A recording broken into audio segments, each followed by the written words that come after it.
Welcome back, Exile.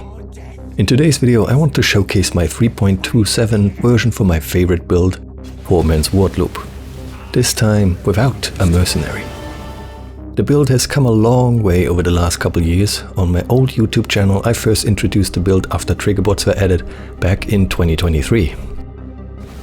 Same as all the iterations before, this Saboteur build uses mostly level 1 spells and bypasses the caster damage taken penalty with skills that have high flat damage multipliers. Once again, I'm using the ritual unique staff, the Burden of Shadows, same as I did last league. Stacking life and crit, we can get a pretty decent amount of damage, roughly 30 million DPS on the high end. It's not Wardloop levels of damage, but this build isn't about damage, it's about pushing things to the extreme in terms of ridiculousness. I'm a sucker for automated builds with as few button presses as possible, and I love it when things get a little crazy on screen.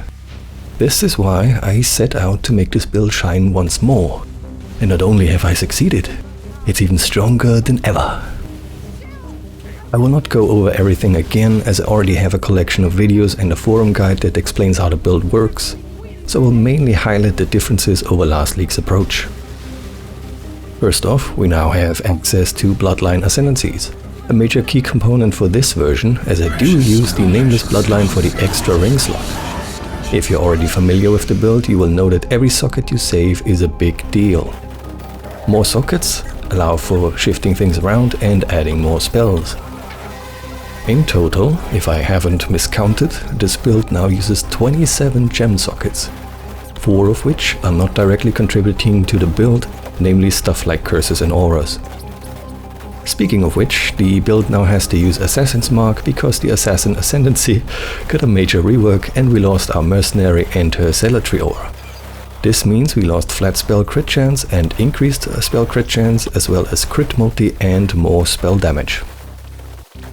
Furthermore, we no longer have passive access to Wither, so I'm using the unique jewel, the Balance of Terror, instead. In combination with a Despair Curse corruption on my Namahu sign, I only have to cast the curse every 10 seconds to apply Wither for 2 seconds. And believe me when I say yes, you 100% get the maximum 15 Wither stacks. The biggest change, however, is that I now use Shrapnel Specialist, an Ascendancy passive I previously disregarded for its random projectile trajectory. Damn, that's hard to say. It's basically Poor Man's Nimis. How fitting. I originally planned my build around said ring, but I ultimately shifted things around because it was unlikely that I would gather the divine orbs necessary to purchase it before releasing this video. To be honest, making currency was never my strong suit. That said, to somewhat alleviate the randomness against single targets, I simply added a shit ton of projectiles to improve my odds. I'm not using Awakened GMP in this video, but Greater Volley instead, meaning my 1 projectile skills fire 5 instead of 6 base projectiles. Still not clickbait though. Furthermore, the build now requires better positioning. Instead of circling around targets from range, we have to swirl into targets and stay near them for full damage. This may not always be possible, and you will notice it versus single targets.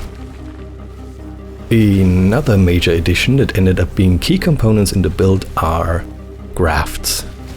I'm using one that stuns even pinnacle bosses such as Shaper, very useful by the way as it can interrupt his slam, and the other gives me a very important buff that grants global life leech. It saves me a ton of currency over a dual vitality Watcher's Eye. Instead, all I have to pay for is the life on hit mod. Since we're always on low life, life leech doesn't expire, plus it lasts 5 seconds by default. As the buff is triggered every 4 seconds, we can have permanent uptime on leech, provided we have something to hit while the buff is up. This gives us more headroom for stuff like Shaper Beam and the like, as we still have to pay for spells with life. As you may have noticed, the build no longer uses Forbidden Rite. This is because I'm using a hunter-influenced belt that allows me to generate flask charges on crit, which in turn allows me to swap out Forbidden Rite for 3 flasks of Tuedri's elixir. Pressing the flask makes me take a percentage of life as chaos damage. By the way, I crafted that belt myself with the recombinator on the first try. Yup. However, I still use Forbidden Rite in a weapon swap setup where I also have Convocation socketed for when the Triggerbots get stuck again. If I run out of flasks for some reason, I simply swap weapons and cast Forbidden Rite of Soul Sacrifice to trigger my spells. Same as before, this version has a certain level of risk attached to it.